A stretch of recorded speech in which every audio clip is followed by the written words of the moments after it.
since we do seem to have a political theme, and the political theme does come pretty fervently throughout this book. A man with no personal boundaries cannot protect our borders. A man who tweets regularly has desecrated the symbolism of the bald eagle. A man who makes the world his chess game puts Dr. King's accomplishments in check. A man who inherited a wheel of fortune marred it with spaces of bankruptcy. A man who wants to deport dreamers doesn't sleep long enough to dream.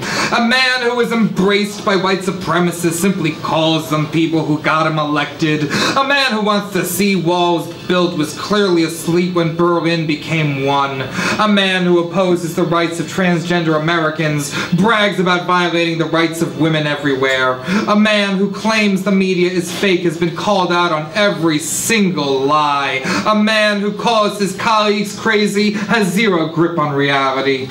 A man who claims to speak truth to power lies to himself regularly. A man who demands undue respect. A man who glorifies his infamy. A man who derives delight from his status alone. A man who receives unwarranted validation. A man who spits on his legions of sycophants. A man who has no concept of relating to those unlike him. A man who revels in his own envy and infamy and damns his enemies. A man who can never admit to error is simply not human, let alone a man.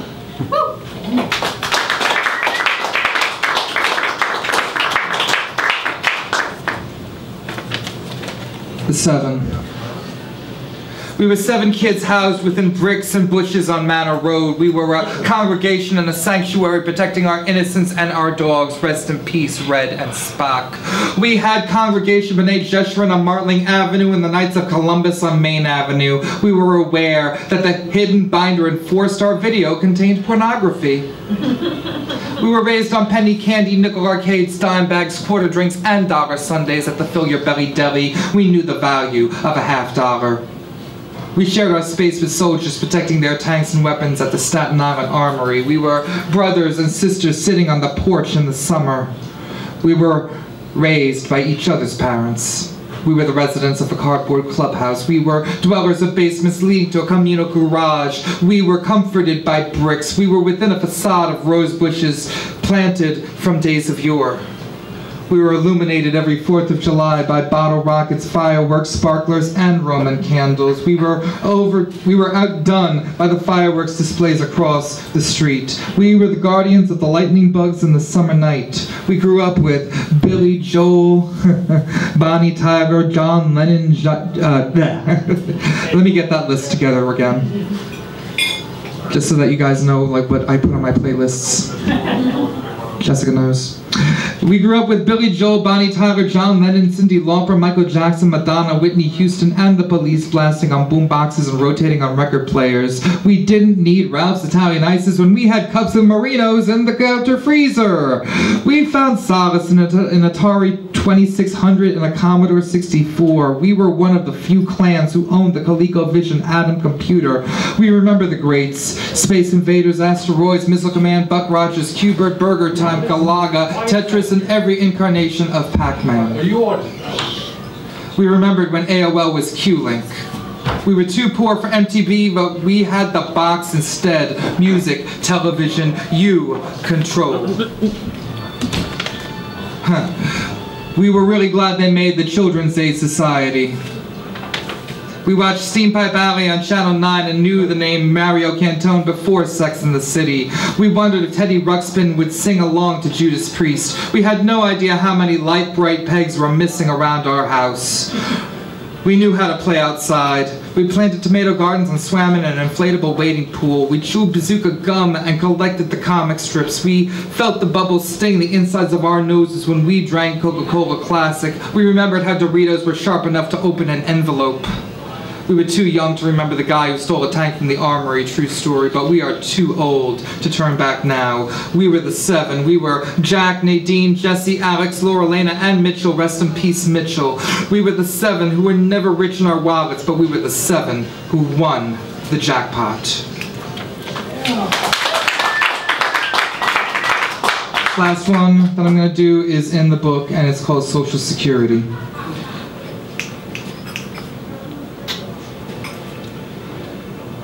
For years I have not been myself.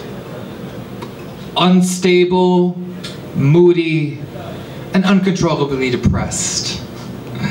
I need Social Security. Yeah, you read me correctly. Social Security. I need security in my social life.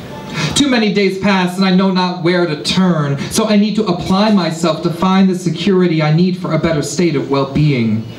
Sustainability. Yeah, that's a key word.